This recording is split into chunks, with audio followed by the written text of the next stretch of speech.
嗯，那今天上课时间呢，应该就是上1个小时到1个半小时之间。那看看今天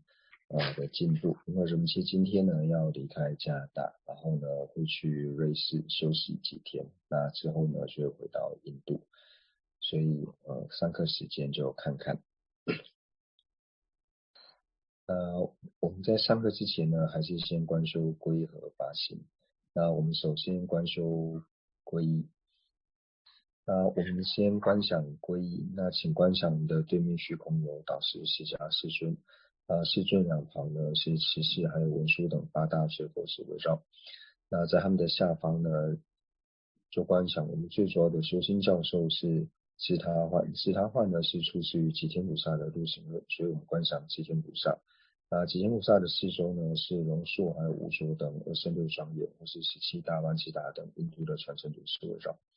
那在他们的下方就观想宗喀巴大师，那宗喀巴大师的四周呢是一切藏传还有汉传的传承祖师围绕。那在他们的下方就观想尊者，那尊者四周呢是一切和我们具法缘的上师围绕。那观想他们都是真正的佛，他们能够成佛的原因就是因为他们修学了成佛的方便、灭地及道地。所以我们的正皈依就是法宝、灭地和道地。心绪之中具备灭地和道地功德的不特切罗，无论是声闻圣者、缘觉圣者或是大圣圣者，都是我们皈依的助伴。那我们在了解三宝之后呢，我们就自诚的对三宝做皈依，发生任何事情呢，都不要忘记和三宝做祈白。而且我们皈依最主要目的不是为了自己今生以及来世的安乐，也不是为了仅仅能够获得解脱，我们皈依是为了一切有情都能够成就佛果位，然后为此而皈依。观修完皈依之后呢，我们就观修发心，发心就是升起唯利有情愿成佛的菩提心。那最主要呢是要去思维为什么要升起菩提心。那第一个呢，我们可以从亲果的角度。那我们了解谢有情在过去世都曾经当过我们的母亲。那在当我们母亲的时候呢，就如同今世母亲一样，放弃一切生财受用，照顾着我们。所以由此而对谢有情呢，升起念恩以及报恩的心。那报恩最好的方式就是将一切有情安置于毫无痛苦，并且具有最殊胜安乐的佛位。但是呢，我并不具备这样子的能力，唯有佛才具备这样子的能力。所以由此而升起唯利有情愿成佛的发心。那第二个呢，就是可以从自他换。那在思维自他换之前呢，我们先思维自他平等。自他平等最主要理由呢，就是因为我希求离苦得乐，如同我希求离苦得乐一般，一切有情呢也是希求离苦得乐。而且呢，我们在希求离苦得乐之上呢，也要关待的其他的有情才能够获得安乐。所以为了使自己以及他有情都能够获得最救治的安乐，也升起了要将一切有情安置于佛位的心。那升起了发心之后呢，接下来就是立下誓言，愿我从今天开始，乃至下一堂课之间，或者是未成佛之前呢，那都尽我的能力去利一切的有情。那假使不能利一切的有情呢，那也尽我的能力，不要去伤害任何一个有情。归生是归佛，归法，归僧，归生是归佛，归法，归僧，归生是归佛，归法，归僧。诸佛正法显生生宝尊，从今直至菩提永不移。我以所修说法诸资粮，为利有情故愿大觉真。诸佛正法显生生宝尊，从今直至菩提永不移。我以所修说法诸资粮，为利有情故愿大觉真。诸佛正法显现三宝尊，从今直至菩提永不移。我以所修说法诸资粮，为利有情故愿大觉真。那我们今天呢，从中译的第26页的这个中间，就是解脱地道的建立呢，开始做解释。那这边呢，就讲说，若根据瑜伽行中观派三性的古特伽罗的种种差别呢，是由主要的所传主要的所断3种不同的障碍，还有主要的所修3种不同的见解，然后呢来建立的。那在前面呢，我们就是讲到了就是2种就是无我的境，所以今天讲到了所要修的境呢，就是2种无我。那能修的呢，就是指到说这个有境。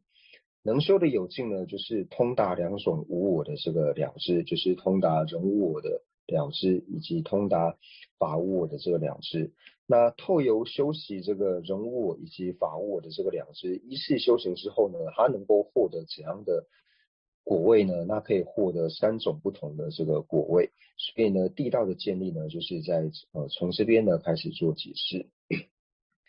所以从这里呢，就是以现在根据这个瑜伽行秩序派的这个观点呢，它来解释的话呢，就是因为前面呢我们已经解释了，就是关于境，最主要的境呢，所说的境呢，就是关于2种无我。那境方面呢已经解释完，那在解释如何通达这个境的有境的时候呢，就讲到说通达2种无我的这个了知，通达2种无我的这个智慧。那透由修持通达2种无我的智慧呢，然后能够通达，就是能够获得呢3种菩提。那为什么会能够证得这3种菩提呢？所以就解释到说，因为呢有3种不同根器的有情的缘故。那因为3种不同根器的有情呢，他在修学如何断除烦恼的时候，就是他依着2种无我境，然后呢去修持通达2种无我的了知的时候呢，他能够断除烦恼。那他在断除烦恼的时候呢，他会承办同样的菩提吗？并不会，因为呢3种不同根器的有情呢，就分为声闻乘有情、缘觉乘有情以及大乘有情。那3乘不同的有情呢，它透由不同的这个所修呢，它所证得的菩提呢是不一样的。那所以呢，这边我们在看科判的时候呢，就要了解说，它每一个科判呢，就是它的差异，就是说每个科判和每个科判之间的这个差别呢，到底之间的关联呢，到底在哪里？所以一开始呢，就是先解释到说，境的承许方式。那境呢，最主要就在解释说2种无我。那讲述到有境，那就想要说呢，通达2种无我的这个有境呢，就是通达2种无我的这个智慧。那以及呢，第3种就是说，那所通达的这个境里面呢，最主要呢就讲说无我的这个程序。那都了解了这一些之后呢，那才到现在第7个科判呢，也就是解说地道的这个建立。那地道建立的时候呢，那一开始呢，就讲说依照着这个瑜伽行的这个秩序派的这个见解呢，三圣普特伽罗的种种差别，所以这里面呢就已经点出了这个科判的主要的内涵，就只要说三圣普特伽罗的差别呢到底在哪里？因为呢，我们要了解三乘普特伽罗的这个差别呢，并不是只了解到说，我知道有声闻乘、独觉乘，还有大乘的这个行者，那这3乘的行者呢，他们就是相违的，并不是以这种方式来做理解，而是了解到说，他透由就是通达不同无我的智慧之后呢，通达不同的无我的智慧，他如何呢去承办他们各自不同的这个菩提？其实，在讲到说三乘普特伽罗的种种差别的时候呢，并不是一般我们在讲到说小明跟小华呢它是相违的，或者说小明跟小华的差别呢就在于说他们的父母呢是不同的父母，并不是以这种方式来做理解。所以呢，这里就解释到说，为什么三乘普特伽罗呢它会有差异呢？最主要的差异呢，就是第一个呢，就是因为他们有主要的手段呢三种不同的障碍，因为主要的手段不同的缘故呢，所以最后呢所成就的菩提呢会有3种不同的菩提。所以第一个呢就讲到说，因为手段呢不同。那为什么主要的手段会不同呢？主要所要不同的原因呢，在于说它主要的所修呢是不同的。因为我们讲说主要的所修呢，就是你所修的这个对治法。那你的对治法呢，所正相违的这个手段呢，自然因为你主要所修的这个对治法不同的缘故，所以每一个对治法呢，它所正相违的这个手段呢，都会不同的缘故呢，所以有3种不同的手段。那3种不同主要的手段呢，就是因为它有3种不同的主要所修的缘故，所以呢，它才会有3种不同的菩提。如果大家方便的话呢，可以把视讯的镜头打开。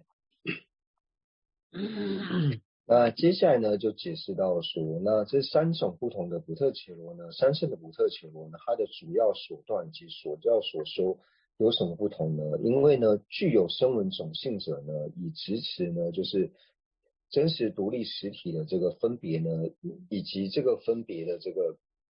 附属的这些，这边翻眷属，就是说它附属的这些了知呢，作为主要的这个手段。那它的对峙呢，是以了解补特伽罗呢真实独立实体空的这个见解的这个了知。那在解释之前呢，我们先了解到什么叫做三圣的补特伽罗。那三圣的补特伽罗呢，就是讲到说，就是声闻种性补特伽罗、缘觉种性补特伽罗以及大乘种性补特伽罗。那什么叫做声闻种性补特伽罗呢？就是他对于能够去入声闻菩提呢，他堪为去入声闻菩提的补特伽罗呢，叫做声闻种性者。那什么叫做堪为去入声闻菩提呢？就是像说他将要进入声闻道的有情，或者说像是声闻的资粮道、加行道、见道、修道的这些补特伽罗呢，他都能够称之为叫做声闻种性者，因为呢，他都堪能进入声闻的菩提。但是呢，声闻的这个无学道呢，他就无法称之为是声闻种性者，因为他已经不堪能为去入声闻菩提者，因为他本身呢已经是获得声闻菩提的缘故呢，所以他就不是堪能入声闻菩提者，所以呢他就不是声闻的种性者。那同样呢，缘觉种性者呢，就是堪能进入缘觉菩提的这个补特伽罗呢，就叫做就是堪为缘觉种性者。那同样呢，就是将要进入缘觉道，或者说呢缘觉的资粮加行见道修道的补特伽罗。那同样呢，就是堪入大乘菩提者呢，那称之为是大乘种性者。那同样呢，就是将要进入大乘道，或者说大乘的资粮加行见道修道呢，那这些呢称之为叫做大乘种性者。那同样呢，已经获得了无学道的这个独觉补特伽罗呢，就不能称之为叫做独觉种性者。那同样的呢，就是已经成就大乘菩提者呢，也不能够称之为叫做大乘种性者。所以呢，第一个呢，就想要说，就是能够称之为叫做声闻种性的这个补特伽罗呢，它最主要的手段呢，就是以支持呢补特伽罗真实独立实体的这个分别呢，作为它的手段。那这样子的分别之呢，以及它的这个眷属，就是说它所附属的呢，就是伴随它的这个其他的这个心或者是心所等等呢，称之为叫做这个分别的这个眷属。这个呢作为主要手段。那以这个为主要手段之后呢，那最主要修的对治力呢，就是以通达补特伽罗呢真实独立实体空的这个见解，或者说这个了知呢，作为它的主要所修。然后以这个主要所修持之后呢，所证得的这个菩提呢是下品菩提。这里呢就想要说，像是声闻种性者呢，他最初呢就是支持补特伽罗独立实体的这个分别呢，作为他的这个主要的手段。那他在修持对治力的时候呢，是如何修持的呢？那就像是他在资粮道之前呢，或是在进入资粮道之后呢，他原则就是补特伽罗呢真实独立实体空，也就是原的这个人无我呢，然后一开始呢先透有这个文慧。那我们知道说文慧呢是视察意，那他有了文慧之后呢，他有不断的串习之后呢，然后透由这个他透由一开始先有视察意，那视察意就是在串习之后呢，那透由这个比度呢，然后最初通达了这个人无我。那透由比度最初通达人无我的时候呢，那就是透由理路抉择嘛，然后有比度通达。那比度通达的时候呢，这个时候就是思慧。那文慧以及思慧这两者呢，是在资粮道的时候。那他什么时候呢？就是升起了修力，也就是沿着人无我的这个两支呢，能够变成止观双运的时候呢，那这个时候他就进入了加行道的暖位。那这个时候呢，就是从文慧变成思慧，那这个时候呢就变成了修慧。就是什么时候进入加行道暖位的时候呢，他对于原人无我的这个了知呢，就成了这个修慧。那在加行道的时候呢，就透由暖顶忍四第一法这四个次第呢，那使得它属缘的这个人无我的这个形象呢，会越来越明晰。那刚刚讲到呢，他在就是加行道呢四第一法的时候呢，那加行道四第一法它的体性呢，什么时候能够成为就是他在沿着这个补特伽罗真实独立实体空的时候呢，什么时候呢能够成为就是现前通达，也就是他什么时候呢能够现证补特伽罗无我的时候呢，也就是说我们讲到这个时候呢，他就进入了见道无间道，也就是最初进入见道。所以呢，什么时候进入见道无间道，还有呢就是什么时候现前通达补特伽罗无我，以及呢正对治呢遍计我执呢，这三者呢是同时的。那在见道无间道的时候呢，就是正对治呢遍计我执，遍计的这个人我执。正对治遍计人我执，那在解脱道的时候呢，断除了遍计的这个人我执，那进入了就是无间道以及解脱道之后呢，那之后呢就是进入后得智。那进入后得智的时候呢，我们就可以说这个时候呢，他已经断除了见道所断的这个烦恼。但是我们无法说他完全断除了这个见道所断，因为这个时候呢，见道所断的习气还在，但是呢，他已经断除了这个见道所断的这个烦恼，也就是呢，就是遍计的这个我执。那接下来在加行道的时候呢，就是为了呢能够断除这个俱生人我执的缘故呢，所以他就是继续的呢做观修。那为了对治这个俱生的人我执呢，所以把这个见道把这个修道呢分为9品。那修道的每一品呢，就是去对治呢生系不同的这个俱生的这个我执。那在最后呢，就是金刚预定三摩地的时候呢，对治呢就是我执当中呢，就是细品细分的这个我执。那金刚预定呢做正对治，那什么时候呢？就是断除的时候呢，进入解脱道，那就是进入了阿罗汉的，就是承办了阿罗汉的果位。那在承办阿罗汉的果位呢，也就是获得了下品的菩提。那接下来呢，就讲到说独觉种性者。那独觉种性者呢，它主要的手段呢，就是直持呢，就是色和直色之量呢，就是直异的这个分别，或说呢，色和折色之量呢是异直的这个分别。那以这个呢作为它的所断。那为了断除这个所断的缘故呢，所以它主要的所修呢，就是通达呢，就是能取所取二者呢，一直空的这个空性。通达这个空性的这个了知呢，是它最主要的这个正对治。那为什么会有说两种不同的这个手段呢？那就讲到说，因为呢，它最主要所修不同的缘故。一个呢是以通达补特伽罗呢真实独立实体的这个通达补特伽罗真实独立实体空的这个见解呢，作为它的主要所修。那一个呢是以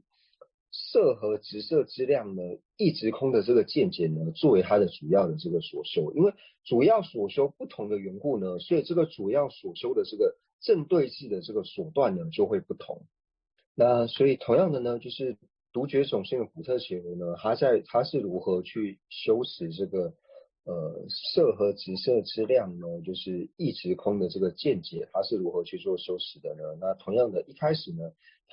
他先要对佛法呢升起信心。那对于佛法升起信心之后呢，他才去入佛法。那去入佛法之后呢，一定会找到一个和他相应的这个善知识。那只遇到了这个善知识之后呢，然后再依随这个大乘善知识的这个教授呢，然后来做修行，依随这个善知识的教授呢来做修行。那对于这个善知识呢所讲述的这些修持的方法里面呢，那他觉得和他比较有业缘的呢，那可能就是色和直色之量呢，就是一直空的这个见解呢，他可能会比较觉得有缘的时候呢，他就会以这个见解呢作为他的主要所修。那同样呢，他要修持之前呢，他一定是先从善知识这边呢先听闻教授。那听闻教授之后呢，然后种下一个就是闻慧的习气。那有了闻慧的习气呢，他在透由就是不断的听闻、不断的思维之后呢，他内心之中呢才能升起一个闻慧，也就是一个概略的了知，也就是视察意。先对于这个能取所取呢，一直空的这个见解呢，升起一个闻慧的了知。那有了视察意之后呢，那在透由理路呢，不断的去抉择。那什么时候呢，能够透由比度呢通达的时候呢，那这个时候呢，就升起了思慧。那升起思慧之后呢，他在透由不断的去串习。那什么时候呢，能够升起觉受的时候，就是我们讲到说修行的这种觉受，也就是升起修慧的时候，就是我们所讲到升起了这个止观双运的时候呢，那这个时候呢，就是进入了修慧。那进入修慧以后呢，进入修慧的同时呢，就是进入了加行道，就从资粮道呢进入了加行道。那加行道呢，在暖顶忍是第一法的时候呢，也就是让他所明现的、他所现起的这个形象呢，能够越来越清晰。那什么时候呢，能够就近明现的时候呢，就是什么时候就近明现，就是如同就是以现前能够通达的时候呢，就称之为是就近明现。那在就近明现的时候呢，那就是进入了就是见道。那所以就像刚刚所讲述呢，在升起修慧的时候呢，就是当我们升起觉受，就是进入升起修慧的时候呢，从资粮道进入加行道。那这个时候呢，都对于说就是直持呢色和质量一直空的这个见解呢，都还是属于分别的这个体性。那什么时候呢，能够把这个它就是不需要再观待异共相，能够就近明现呢，就是色和质量、色和质色质量直异空呢？它什么时候能够就近明现的时候呢？也就是它这个是第一法加行到是第一法，什么时候能够成为现前体性的时候呢？那就是进入了见道，也就是最初呢进入了见道的这个无间道。那进入无间道之后呢，见到无间道之后呢，那它就是对于呃这个片剂的这个出分的这个法我值呢，然后做对治，正对治。那等到解脱道的时候呢，就是断除。那解脱道之后呢，就是进入了这个后得智。那在见到后得智的时候呢，就是为了能够断除具身的这个执着呢，所以去尽罪极致。那尽罪极致之后呢，那接下来就是进入了这个修道。那进入修道之后呢，那同样呢，就是将这个具身的这个执着呢分为九品。那对于细品细分的这个执着呢，那在这个圆觉的这个金刚预定的时候呢，正对治。那什么时候断除呢？就成为圆觉的阿罗汉。那这个呢，就是在课文里面呢，他没有解释的这么详细，所以这边呢，就是概略做一个介绍。那以我们就是现况来做结合的话呢，就比如说我们在解释一个新的事物之前呢，就是解释一个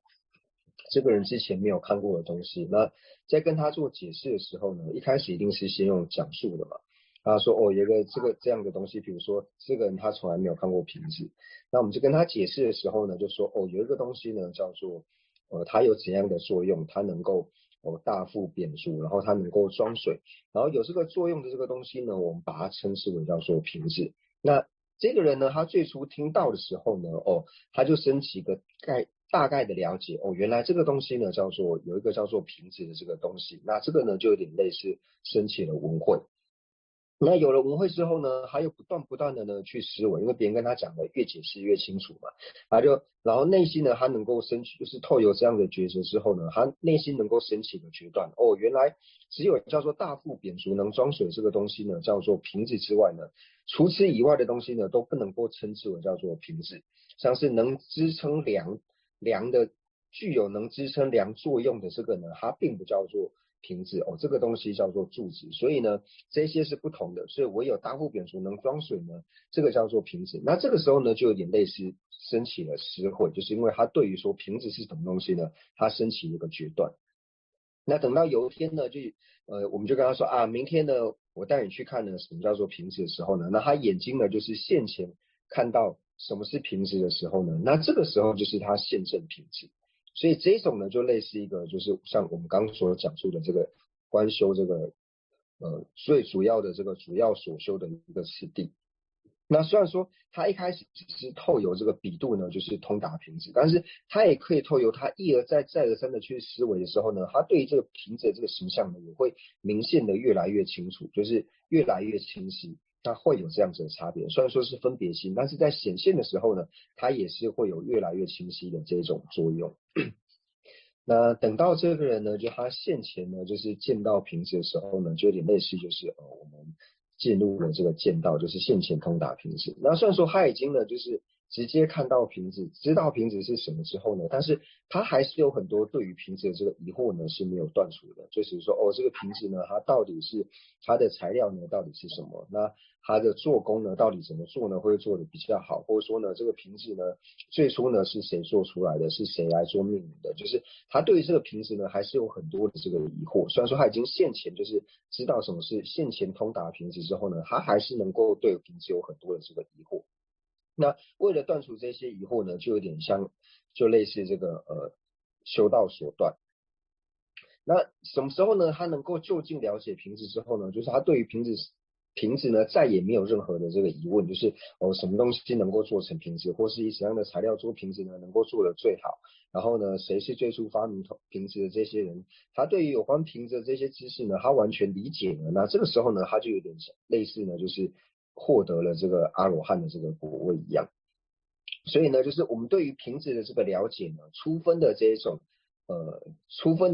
争议的这种错误的这种了知呢，就有点像是剑道所断。那对于瓶子的这种细分就比较细致的这种部分呢，不了解的这个呢，就有点像是这个修道所断。那以上呢，就是对于说上述这个内容呢，课文的这个文字上的这个解释。那我们在了解了这些内容之后呢，那对于说我们平时呢该如何的来做修行呢？那就像这里所讲的，就是呢，对于说声闻种性者呢，他是以支持呢，就是真实独立实体的这个分别呢，还有这个分别的这个眷属呢，来作为它主要的这个手段。那它的对峙呢，就是了解到说，普特伽罗呢，就是真实独立实体空的这个见解呢，是它的一个正对峙。那这个对我们来如何来结合心绪呢？就是我们要了解到说，对峙力呢，它是如何去断除所断的。也就是说呢，虽然说我们了解到说，声闻它最主要呢所要断除的呢，就是普特伽罗呢真实独立实体的这个执着，就是说这个分别支持普特伽罗真实独立实体的这个分别呢，那这个分别是什么？这个分别呢，也就是烦恼。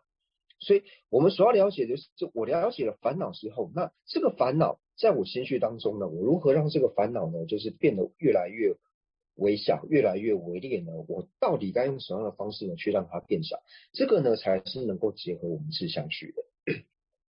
所以呢，就是这里呢所讲到，虽然是讲到说，声闻种性者呢，他是以这个普特伽罗呢真实独立实体的这个支持呢，普特伽罗真实独立实体有的这个分别呢，作为它的主要的手段。那同样呢，我们就结合到我们自己，那我们自己的心绪当中呢，是否有支持普特伽罗真实独立实体的这个执着呢？这样子的分别到底有没有呢？肯定是有的嘛，因为我们心绪之中就是有这样子的分别，所以我们才会产生种种的烦恼。因为这里所讲的支持普特伽罗真实独立实体有的分别，也就是烦恼嘛。它的另外一个名称就是叫做烦恼嘛。这样子的烦恼，我们心绪之中是否有？是有的。也因为有这样子的烦恼，我们才会升起各式各样的贪嗔痴。那也因为升起了这样的贪嗔痴之后呢，我们才会造业嘛，造下种种的恶业。因为造了种种恶业，我们才会在轮回里面不断的流转。所以说这边讲的呢是声闻种性者，但是实际上呢，我们心绪之中也具有支持普特伽罗真实独立实体的这个分别，也具备这样子的烦恼。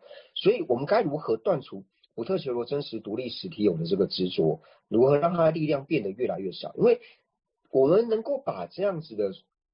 执着，也就是所谓的人我执，人我执这个烦恼能够慢慢减少的时候呢，自然由这个人我执所引申的苦，它自然而然就能够消除。所以，如何断除我们心绪当中普特伽罗真实独立实体的这个执着呢？这个呢，才是我们要去思维的。所以呢，我们要先了解到说，我心绪当中的这个执持普特伽罗呢，真实独立实体有的这个执着呢，也就是我们讲的人我执，或者说这个烦恼，它在现行的时候呢，是产生怎样的形象？就是我们知道说我执会现行嘛，那我执现行的时候呢，它的形象是怎样的？那就如同呢，在经典里面所讲到的，就是我们之前解释过很多次，什么叫做普特伽罗真实独立实体的这个执着呢？就是支持一个不关带运体，然后呢，在这个运体之外呢，有一个能够独立自主的我的这种执着呢，就是支持普特伽罗真实独立实体的这个执着嘛。也就是说呢，当我们升起我执的时候呢，我们会觉得说呢，有一个完全不需要关带施摄出运体，然后呢，独立于硬体之外的这个我们就是因为会掀起这样子强烈的这个执着。那这种执着呢，也就是这里所讲的普特伽罗真实独立实体的这个执着。那产生这样子的执着的时候呢，或者说现起这样子的形象的时候呢，我们就要说这个形象所支持的不关带运体的这个我呢，真实独立的这个我呢，就是我们所要对峙掉、我们所要断除的这个我。所以呢，就是因为呢，我们心绪当中呢，先支持了一个就是不需要关带运体、独立于运体之外的这个实体的我之后呢，支持了这样子的我以后呢，然后对于呢，我觉得说对于这个我呢，这样独立实体的我呢，有帮助的人呢，我自然而然呢就会对他升起贪心，然后呢会觉得说，哦，这样子的人呢，我不可以让别人去伤害他，因为这个呢是我觉得是越意境，他是对我好的人。然后同样呢，有一个人呢，因为升起了一个不需要关带运体，然后呢独立支持这个独立实体的这个我之后呢，有了这个我之后呢，然后我们觉得说，凡事也要伤害这个独立实体我的呢，自然而然一看到这样的人呢，我就把他列为这个不愿意进，然后自然而然看到这样的友情呢，我就对他升起嗔。所以因为一开始呢，最初就是有一个支持了不关带运体能够独立实体安立的我之后呢，我才因为支持这样子我，而对这个我好的人呢，我觉得他是对他而升起贪心；对这个我不好的人呢，我就对他升起嗔心，由此呢产生贪嗔等各种不同的烦恼。那我们在讲的更细微一点，就是升起这样的形象呢，会是一个怎样的形象呢？就是我们一般呢知道说，在安利我的时候呢，我们是要关带这个施舍处去安利所谓的我，或者说平常呢，就是我们在讲我的时候呢，我它其实是和我们的运体呢掺杂在一起的。那当然，人们去这边解说，这是他自己的一个想法啦。那大家可以参考看看，就是我们什么时候呢会升起这种强烈的这个我执呢？对我最主要对我的这种支持最强烈的时候呢，就觉得说我是最重要的。那在支持这样子我的时候呢，其实我们会完全忘记了，就是我和运体呢是有关联的。你这个时候呢，你不会想到其他的，你只会想到我自己。就想到我而已，其他呢你不会想到说，你完全不会觉得说这个我呢，这个时候现起的我呢，它跟运体有什么关联？它跟我的手、我的脚、我的头有什么关联？你完全不会想，你只想说，哦，这个人他在伤害我。那举例来说呢，就像是在大众中的时候呢，那有一个人呢，他可能当着全班的面前呢，然后指着你的鼻子呢，然后骂你怎样怎样的时候呢，这时候我们心里面现起的第一个形象呢，一定就是说，你干嘛这样子羞辱我？这样，你只会想到羞辱我之外，你不会想到说，所羞辱的这个我呢，跟我的运体有任何的关系。你只会说，为什么你要羞辱我？你要针对我？你要这样子伤害我？就是你在想到这个我的时候呢，你会觉得这个我就是独立于运体之外。好像在它跟运体是没有任何的关联，它只是真实独立的一个个体之外呢，它跟其他任何东西都没有任何的关联。那为什么会说升起支持这样子的我的时候呢，你会对于说这个我和运体是完全没有关联的呢？因为就像在大众中被别人羞辱的时候呢，这时候我们内心一定会非常的气愤。我们内心就是在很生气当下的时候呢，或者说正在气头上的时候呢，这时候你可能就是你的头发呢非常的凌乱，或者说你衣服呢穿的乱七八糟的，或者说这时候呢可能你的脸上呢就是沾了什么东西，像是食物什么沾在脸上的时候呢，你是完全不会去顾虑这些的，你只会觉得说你怎么可以这样子羞辱我之外呢，你完全不会去管说哦这个时候我的身体呢有什么地方就是看起来不好看啊，或者说脸好像哪里没有整理好，或者说乃至于这个时候你可能你自己的包掉了呢，你都不会发现，你只会觉得说为什么你要这样子针对我？那个时候你所献起的除了我之外呢，是完全和运体呢是没有任何的关联。再举一个例子，就是说为什么会说这个时候会觉得说他完全不关待于我的问题呢？就是比如说当我很生气的时候呢，那这时候我可能就会跟别人争执，然后争执完可能更生气的时候就开始打架了嘛。那互相打架的时候呢，可能衣服就会被撕破，或者说呢由此而受伤。但是这个时候呢，你根本就不会管说你衣服破掉了会什么不好意思，在别人面前衣服被撕破会不好意思，你完全不会有这种想法，你只觉得说我今天一定要好好教训这个人，因为他这样子伤害我，要给他好看这样。你这个时候你只会想到，就是只会现起我之外呢，你完全不会管到说，哦，我衣服呢被撕破了，或者说我哪里好像被别人，我的这个身体呢，我的运体呢被别人弄受伤了，我可能要去看一下我的这个身体是否哪里有受伤。你完全不会去管你的运体，你只会觉得说这个人伤害我，所以呢，我今天呢一定要给他好看。你这时候就只想到我之外呢，你完全不会想到你身体任何的观点，你都不会去想到。所以呢，就是在这个气头的当下呢，就是我一定会想说，我要好好的修理你之外，那在想到说我要好好修理你的时候呢，那我们的手就是因为这种争吵打架的过程，别人可能会拿武器干嘛，我可能手指呢被削断，或者说呢手呢可能就是被砍断，但是这个时候呢，我不会管说哦，我们先暂停一下，我先去医院把我这个手指头呢先缝回去。这个时候你一定不会这样子想，你只想说，我现在呢，这个时候我一定要好好的修理他，因为他刚刚这样子侮辱我，他刚刚怎样对待我，所以我现在呢，一定要好好修理他之外呢，你不会做其他的这个想法。那为什么会有这样子的念头想起来呢？就是刚所讲到的，就是因为这个时候你是有强烈的我执所支持的缘故呢，你完全不会去观待你的运体是否有受伤，你这个时候想到的就只有我而已，我一定要怎么样。或者说我一定要把他怎么样，或是他对我怎样之外，你除了掀起这个不关待运体、独立于运体之外的这个我之外呢，你完全不会想要说我和运体有任何的关联。所以呢，透由上述的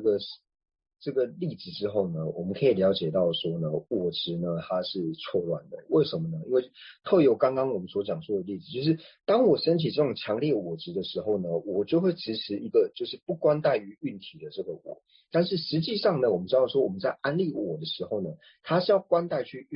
它是要关待运体而去安利的。但是呢，就像我们正在气头上呢所现起这个强烈我执的时候呢，它所指使的呢，就是一个不关待运体呢，然后独立于运体之外真实存在着这个我。所以从这边呢，我们就可以知道说我执呢它是错乱的。为什么我执是错乱的呢？因为如同我执所想象般，或是说如同我执所执取般呢，它所执取的呢是不符合现实的嘛。因为我们要观待运体而去安利，我呢是观待运体而去安利的，但是我执所执持的呢，就是一个不观待运体，然后独立于运体之外真实独立实体的这个我嘛。所以了解了这一点之后，我们才能够了知到说，哦，为什么我执呢它是颠倒之的原因是什么？那了解了我执是颠倒之之后呢，我自然而然就会想办法呢，就是不要让这种颠倒的这个执着、颠倒的这个了知，在我心绪当中升起嘛。依着我执而升起的贪嗔痴的这种烦恼，它自然而然呢就能够依此而慢慢的去断除。所以我们一开始最先要了解到的呢，就是我执在我心绪当中现行的时候呢，它所现起的形象呢到底是怎样的？当你能够了解它现起的形象之后呢，你才能够了解说，哦，它所显现或是它所执持的呢，并不符合于真实的情况。所以你才能够了解到说呢，它呢是错误的了知，由此呢，你才会想要去断除我执嘛。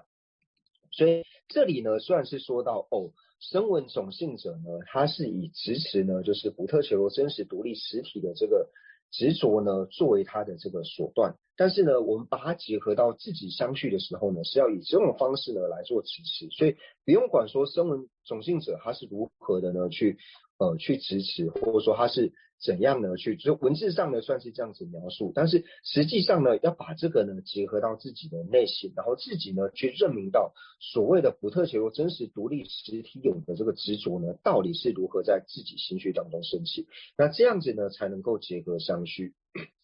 所以呢，我们在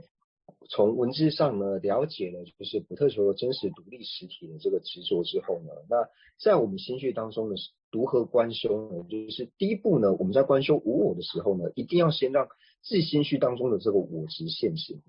你唯有让我执现行之后呢，你才能够很清楚了解到说，哦，原来我执现行之后呢，他所想的是这个，或者说他所支持的呢是这个。然后因为现行的缘故呢，你才能够去观察说，哦，原来我执他因为从这个角度去想呢，所以他是错误的，或者说他这种支持方式呢去错误的。当他在内心当中呢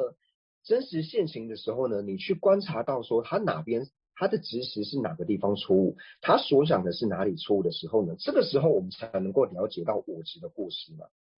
你唯有真实了解到我执的过失之后呢，你才有办法去观修所谓的无我嘛。不然呢，就是只照着经典上面所讲的所谓的无我呢，所谓不特伽罗真实独立实体空呢，就是有一个呢不关带运体的这个我，然后所以呢这边所讲的这个人无我呢，就是一个不关带运体的我，然后呢我们在思维的时候，人无我呢就是一个不关带运体的这个我，然后呢就像持咒一样呢一直在想这个，那这对我们没有实际上的帮助嘛。所以情绪当中如何观修无我呢？就是你要让我执现行，然后我执现行之后呢，你去观察到它的过失是什么。你唯有越了解我执的过失的时候呢，这个时候你对于我执的这种支持，或者说现起我执的时候，你越来越了解说它哪边是错误的，它哪里是颠倒的时候呢，你自然而然呢，你去观修无我的这个力道才会越来越强嘛，你也才知道说什么叫做无我嘛。不然我执完全不现行，只是那边说不特伽罗真实独立实体空，就是一个不关带一个运体的我，然后呢独立运体之外实体独立的我是不存在的，这样子的观修对我们是没有太大帮助的嘛。那不过呢，就是对于说就是我们初修行者来说的话呢，可能在烦恼就是炽盛的当下呢，我们要直接呢升起这样子的观察呢是比较困难的。荣切说他自己的做法呢，就比如说就是在烦恼直接现行，或者说我直接强烈盛行的时候呢，在这个时候现行的时候呢，我们要去观察可能比较难。但是这个时候呢，隔一天我们就可以去思维，比如说昨天呢，我非常非常的不开心，我跟就是因为某些缘故呢，我觉得非常的不开心，或者说起了很大的身心的时候呢，那这个时候呢就可以去思维到说，我昨天呢为什么会升起？会有这么强大的这个嗔心，或者说为什么我昨天会不开心？主要的原因是在哪里？我是做了怎样的执持？我到底是执持了什么东西，所以我才会感到不开心？就是我们可以透由事后呢反省的方式呢去认明我执。因为如果说，比如说前一天呢过得蛮顺的时候呢，就是过得很顺遂的时候呢，那隔一天呢要去思维到说，我执所执取的形象是什么时候，这可能会比较困难。但是当我们前一天就是烦恼很炽盛的当下，或许当下无法现行，但是隔一天的时候呢，你可以去回想说，我前一天为什么我会这么的不开心？我不开心的原因是什么？这时候我昨天的这个时候，我到底怎么是去支持这些境的？透过这种方式呢去观察，对我们来说呢可能会比较容易一点，因为我们刚开始修行的时候，很难在烦恼一现行的时候呢，就立刻去做这样子的抉择。那我们再举一个例子来说，就是平常呢，我们可能会很听某个人的话，无论说是家人也好，或是朋友也好，或是你喜欢的某个人，他可能平常呢跟你讲什么的时候呢，你都会去他讲什么你都会去听这样。但是有一天呢，就是有一个人呢，他突然把你弄得很生气，然后在你烦恼很炽盛的这个当下呢，那平常呢就是讲话你都会听的这个人呢，这个时候他可能跟你讲什么，你也完全都听不进去。这种状况是会发生的嘛？那这代表什么？就代表说这个时候的我呢，是不关待我的这个朋友呢，然后是真实独立于这个朋友之外所有的这个我。而且这个时候呢，就是虽然说我们平常会听这个人所讲的话，那这个时候我可能就是很生气的时候呢，他可能会来劝我说啊，你不要生气啊，你这个时候不应该生气啊，你要好好修忍辱啊，什么时候呢？然后这个时候呢，你心里可能第一个现起来说，虽然呢我们两个还是很好的朋友，但是呢这是不同的情况，因为这个人呢，他伤害的是我，他不是伤害你耶。他如果伤害你的话，你忍得了吗？我们反而会把他拖下水，这样会觉得说，不止我忍不了，如果这个情况换成是你，你也忍不了啊。而且呢，这个时候呢，他可能跟你说啊，我们不要在大庭广众之下这个样子，就是这会不好意思，或者说这个样子很难看。但是因为这时候你心里面强烈的我执的缘故的时候呢，你会管他说，管谁看不看，我今天就是要好好修理他这样。所以这又显示出什么？就是强烈我执现行的时候，你根本就不会关待你的运体嘛。因为平常我们就是会很保护我们的身体嘛，会很注重我们的形象。土法出门的时候呢，头发要抹这个抹那个，然后平常手受伤的时候呢，一点点小伤呢，可能是要涂这个涂那个，抹这个抹那个，要把他照顾的好好的这样。但是一生气的时候呢，管他是不是在众人面前的披头散发，还是衣服都被撕破干嘛，完全都不会关待别人。因为这时候你完全不要说管说别人怎么看怎么想，你连自己的运气都不会关待，你只会想到自己一个我。所以这个呢，就是我执呢，强烈我执现行的时候呢，你就可以了解说，他所支持的呢，就是一个不关待运体的我。所以这个时候我们的行为呢，其实就跟疯狗一样这样，因为疯狗呢，你把它放出去的时候呢，它不管什么人怎样，它就是到处咬而已嘛，它也不会觉得说别人在看它，它会不好意思，或者说怎样，它完全就是一种失控的这个行为。那同样，当我们升起强烈我执的时候呢，就是一样的，因为平常呢，我们很注重自己的形象，很爱护呢我们自己的运体。但这个时候呢，就是强烈的我执现行的时候呢，我们这个时候呢，就是完全呢不会去关待自己的运体，你完全不会觉得说我跟运体有什么关联，这个时候你就只会想到我而已这样。所以这个时候呢，你和运体之间呢，并没有一个所谓的就是我好像是一个运体的这个主人，这时候你唯一现起的呢，就是不关待运体的我嘛。所以呢，以上呢就是讲到说，虽然经论里面呢，他是讲到说以瑜伽行的这个次序派呢，他在看三乘的补特伽罗差异的时候呢，讲到说，声闻种性者呢，他是以这个补特伽罗真实独立实体的这个执着呢，来做他的这个主要的所破。那他的对峙呢，就是以通达补特伽罗真实独立实体通的这个见解呢，或者说这样子的了知呢，来作为主要的这个所修。然后透由这样的修持呢，能够获得下品的菩提。那虽然说呢，是对于说声闻种性者而言，但是同样的，我们把这个内容呢来结合自己心绪的时候呢，因为同样的，我心绪当中呢也是有就是执持补特伽罗呢真实独立实体有的这个执着，所以我如何呢用通达补特伽罗真实独立实体空的这个两知呢，去对峙它呢，就是讲到说我们心绪当中的无我会，它如何来对峙我执呢？我们该如何结合到自己相续呢？这个对我们来说才是重要的，因为除了声闻种性者，他能够透由这种了解了，就是他的手段以及了解了对峙的方法之后，透由这样子修学，他能够通达，他能够获得他的菩提。所以同样的呢，我们透由这样子的方式呢，我们也能够获得菩提，就是了解了我心绪当中的这个我执它是如何的错乱之后呢，然后我们就能够自然而然呢，就能够针对这样颠倒的执着呢去做对治。那只要能够对治的话呢，我们也是能够获得菩提的。所以呢，就是对于我们来说呢，就是我们在修持的时候呢，就一开始就是像刚刚讲的，我们要先让我们的这个我执呢是能够在心绪当中呢就是现行，就是所以呢，我们在一开始观修的时候呢，就是生气的时候呢就让它生气。不过呢，生气完之后呢，就要去观待到说，这个时候呢，我在生气的时候呢，是不是因为有我执的缘故呢，所以我才会这么生气？那我在我执现行的时候呢，是否我那个时候所支持的呢，是否就是一个不关待运体的这个我呢？这个就是我们要去做观察。那如果说这样观察，就是一开始观察的时候呢，就是我们生气的时候觉得他生气的话呢，那可能我们以后在一起在教室里面上课的时候呢，可能我们这40-50个人呢就同时一起打起来了。那现在呢，是因为我们都在线上上课的缘故。如果到时候呢，我们全部都聚在同间教室一起上课的时候呢，那可能就是我们每个人都要打旁边的一巴掌，这样，然后让我们的嗔心呢能够升起来，然后再来做观察。不过如果这样如果去上课的话呢，荣先说可能他比较吃亏这样，因为有时候大家都上去打荣先一下的话呢，那他会被打很多下，不然就是我们用轮流的方式，那年纪最小的那一个呢上来打我一巴掌，这样可能会比较公平一点。刚刚呢就是开玩笑的，那总之呢就是我们要平常呢就是要观察自己的这个内心，就是说呢我们早上起来的时候要升起正念，就是说即使我们今天呢就是可能早上的时候呢升起了很强烈的这个烦恼，那这个时候我们内心的正念呢就要提起来说，我这个时候呢就是升起了这样子的烦恼。那在晚上或者说隔一天呢，你的烦恼没这么炽盛的时候呢，你再来好好的观察，就是你当下兴起强烈烦恼的时候呢，你到底心绪当中所执持的、所缘的、所想的呢，到底是什么？然后可以的话呢，你甚至可以把它就是用笔记呢记录下来，因为透过这种方式呢，我们才能够慢慢的了解到说，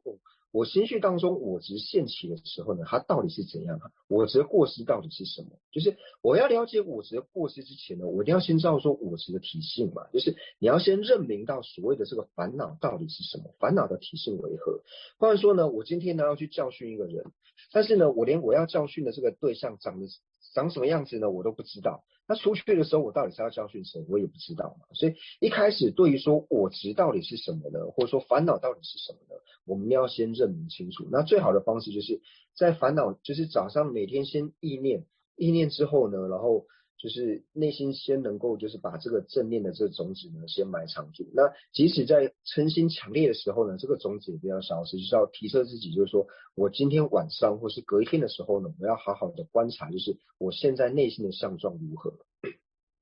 所以呢，就是这里虽然说是讲到这个通达呢，就是补特伽罗真实独立实体空的这个见解，但是对于我们来说呢，就是通达呢，就是有一点远。就是说呢，我们内心当中要先了解到，就是说，当我去修持呢，去行使，或者说我们去修行这个补特伽罗真实独立实体空的这个见解的时候呢，它能够如何的呢帮助我去对治我执？那这个呢是我们自己要了解的。所以是我们刚虽然都是在文字上呢做解释，但是实际上了解这些文字的真实的意义呢，就是要了解到说，哦，我平常呢如何透由这个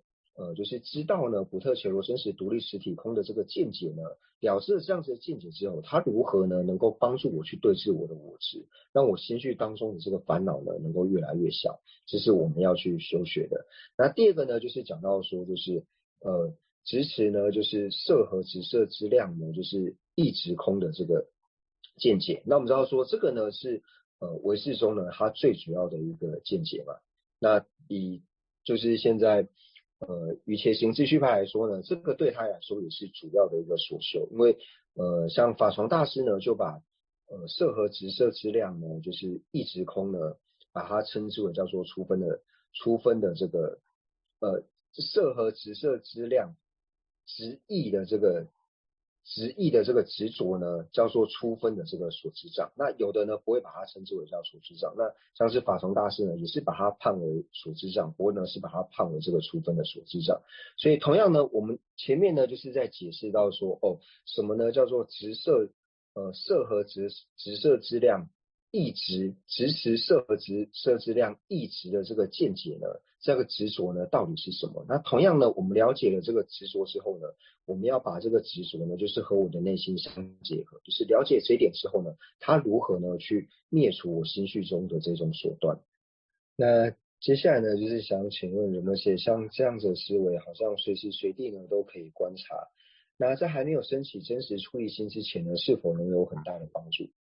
那人界说呢，这是一定会有很大的帮助，因为什么叫做出离心呢？虽然说我们在讲出离心的时候呢，出离心叫做就是我想要从轮回当中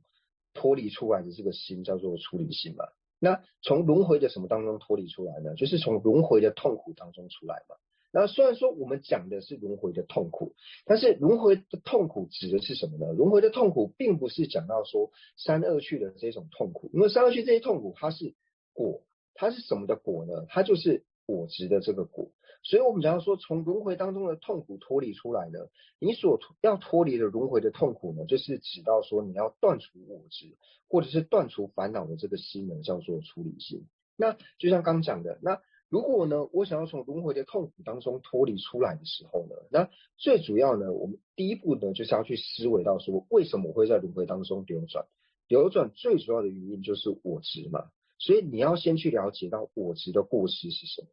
所以呢，就是我们一般呢在讲到说修持无我的时候呢，并不是呢只去想一个说哦一个不关带运体呢，然后呢这个不关带运体有一个独立实体的我呢，这样子我呢是不存在的。这种方式去做思维呢，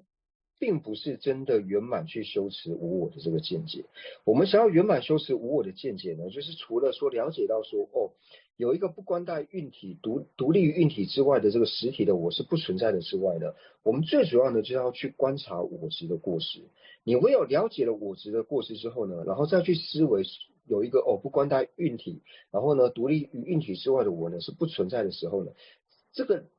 这两方面都能够互相配合，这个才是对于说无我的一个真实的修持的方式。因为就像刚才讲的，你如果不去看无我的过失呢，你只是像念咒一样，那边一直念说所谓的这个无我呢，就是有一个不关带运体呢，独立实体这个我呢是不存在的。你一直去念这个呢，它对于说你无我见解的这个圆满呢是没有太大的帮助。所以你一定要去了解到说，我的我执呢到底是什么？我心中现起我执的时候呢，我执是如何现行的？那我执现行的时候呢，他所执持的形象，他所想的呢，到底是什么？他所执持是真的不存在吗？因为他执持的呢和实际情况不符合的缘故呢，所以你才能够认为我执它是一个颠倒的执着嘛，由此你才会想要升起一个断除我执的心嘛。唯有透由这种方式呢，你才能够去断除所谓轮回。轮回是什么？你要知道断除轮回的根本，轮回的根本就是我执。透由这种方式呢，那这个才是真正升起出离心的方法。再举一个例子来说呢，就是父母亲呢，或者说呢，就是家人可能会跟你说，你不要跟某某人在一起，这样，某某人呢，他是一个不好的人，这样，你不要跟他当朋友，这样。然后父母亲只是讲而已，但是呢，如果你自己呢，不去观察，不去思维到说这个人哪里不好的时候呢，你其实尤其是说你已经和这个人已经是朋友，而且可能在一起很多年的时候呢，那父母亲或者说你认识的人突然跟你这样讲的时候呢，你内心可能会觉得说他哪里不好这样，所以父母跟你说这个人不好的时候呢，你一定要去思维或者说去观察说这个人他到底是哪里不好，是不是像他们所说的一般真的这样子不好？所以这时候你会去观察了，我这个朋友呢，他是不是有一些不好的这个习惯，或者说他有做哪一些违法的这个事情，或者说他有哪一些过失，你要自己去观察，而且发现说，这些呢，他所做的这些呢，真的是不好的事情的时候，你内心才能够认明说，这个是一个不好的朋友，所以今天开始呢，我要远离这个人，我要避免呢，就是和他在一起，你才会升起一个坚定的心嘛。不然只是别人跟你说，你不可以跟他在一起啊，这个人怎样怎样怎样的时候，其实我们不一定听得进去嘛。你一定要自己去观察，而且认明了他真的是不好的人之后，你才能够升起决断嘛。而且呢，观修无我呢，就是不要说对于帮助我们身体处理心呢有帮助，那乃至于对于我们修性呢也有极大的这个注意。因为呢，就是透由呢，我们了解到所谓的无我呢，所不存在的这个我是什么呢？就是不关带运体、真实独立实体的这个我呢，它是不存在的嘛。那我们如何了解这一点呢？就是像刚刚所讲的，透由各种我们生活中的这个例子呢，然后烦恼现行之后呢，你去观察，然后你真的去观察的时候呢，你发现说，我执呢所执持的这个不关大运体，具有独立实体的这个我呢，它真的呢是不存在的，它真的是我执呢所错误的一种显现之外呢，它是不服顺于事实的。等到我们内心能够真的了解了无我，就是你真的对无我的这个道理呢，能够升起这个定解，或者说你内心呢，就是真的观察到说我执所执持的这个我是不存在的时候呢，这个时候呢，你才会去想说，最初呢，告诉我这个道理的是谁呢？最初告诉我这个道理就是世尊嘛。因为世尊呢，在很早以前呢，他就已经无导的宣说了这个无我的这个见解。不过呢，我完全没有察觉到而已。等到你真的发现无我呢是真实的时候呢，你就会对说，最初的这个说法者世尊呢，你自然而然会对他升起一个恭敬心，而且你对他的信心呢，自然而然会越来越增长，因为你知道说，世尊在这么早以前就已经讲出了这样子的道理，不过呢，我都不晓得而已。所以，当你了解对于无我的理解越深的时候呢，你对于信心的对于世尊的信心呢会越强烈。所以，并不要说只是帮助你升起这个出离心而已，你对于世尊的信心呢，也会有着产生更不共的信心。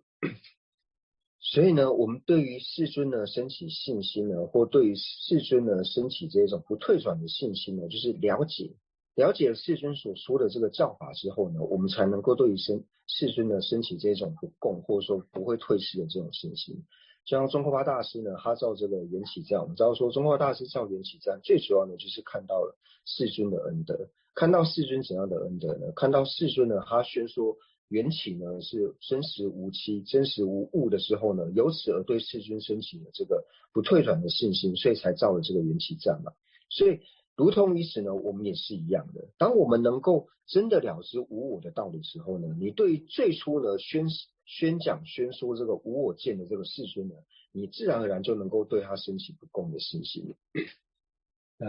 大家还有其他的问题吗？没有啊。这边想请示仁波切呢，就是不关带运体呢独立存在的我是独立实质我的话，那这和常一自主的我有什么区别呢？那人们接就解释到说，这和常一自主的我呢是不一样的，因为所谓常一自主的我呢，是把我呢就是观为常，把我呢指使为常。那一指的呢，就是指说这个无方分之一，它是无方分的一。那自主呢，指的呢是不关待因缘而自主。所以跟这里不关待运体的这个自主呢，意思是不一样的。不关待运体独立实体有的这个独立实体的这个实体呢，这个独立呢，指的是说不关待运体。那常依自主的这个自主呢，它指的呢是不关待因缘，所以两者呢是不一样的。那今天呢，就是因为时间的关系，所以我们没有就是解释到后面，就是关于像是唯识中呢，他对于说这个外境成立空的这个见解呢，他对于说对于对治我们心绪当中的烦恼呢，能够有怎样的帮助，或者说对于色和直色之量呢，一直空的这个了知呢，我们了解之后，能够如何呢去对治我们心绪当中的这些烦恼？那虽然说呢，这里所讲的呢，就是讲到说，声闻的这个声闻种性者呢，他是如何，他的手段呢是什么？然后呢，他去对治这个手段呢，最主要的见解呢是什么？那独觉种性者呢，他的主要的手段呢，就是直取呢这个色和质量呢，它是直译的这个分别呢，是它主要的这个手段。那它对治呢，就是能取索取这个直译空的这个见解。但是这个呢，我们该如何结合我们自己的心绪，让我们心绪当中的烦恼呢变得更为的这个薄弱呢？那这个才是我们所要学习的。那所以呢，就是下一堂课有机会呢，我们再慢慢的呢做这方面的这个解释。那除此之外呢，就是平常要是我们能够去观察的时候，那有一些说像他自己，就像是有的时候就是在散步的时候，或者说吃饭的时候，就是有时候我们不经意的这种，就是我们要是能够及时的这种内心常常保持这种观察的这个了知呢，然后有时候在散步或是吃饭的时候呢，可能突然之间我们的心呢会变得非常的明理，就是明且了之的这个明呢会变得作用特别强。那这个时候呢，观察我们自己内心的形象的时候呢，会特别的这个有帮助。那这不只是我，是每一个人呢都会有这样子的状况。所以就是平常呢，就是大家在行住坐位的时候呢，都可以稍微注意一下自己的这个内心。那有时候呢，它会对我们产生很大的这个注意。我们将今天呢所有文法的功德回向世尊的圣教，能够长久住世，特别是三界法王宗喀巴大师的圣教，能够长久住世，永远流长。让我们也回向尊者，还有一切和我们具法缘的上师，能够发体安康，长久住世，他们的心愿能够早日成办。除此之外，所有的持教大圣之士也能够发体安康，长久住世，他们的心愿也能够早日成办。那对社会有贡献的这些人，无论说是有宗教信仰，或是没有宗教信仰，那有宗教信仰，无论说是否为佛教徒，那也祈愿他们都能够长寿无病，他们的所愿也能够快速的成办。那我们也祈愿一切的国土没有任何的战乱和疾疫，那特别是新冠肺炎能够早日洗除。总之，将我们三世所积的一切善根回向给一切有情，那祈愿一切有情都能够早日成就佛果位。让别把握记得见把当共度梦文殊如是两说法，大恨普贤菩萨亦如是，未能学成彼等清净学，我将此等善根皆回向。三世一切善气圣者众，所作任何殊胜诸回向。我愿将此一切众善根，慧行普贤善行皆回向。所有礼赞供养佛如来，请佛久住世间转大人。随喜忏悔等诸妙善根，回向一切众生及佛道。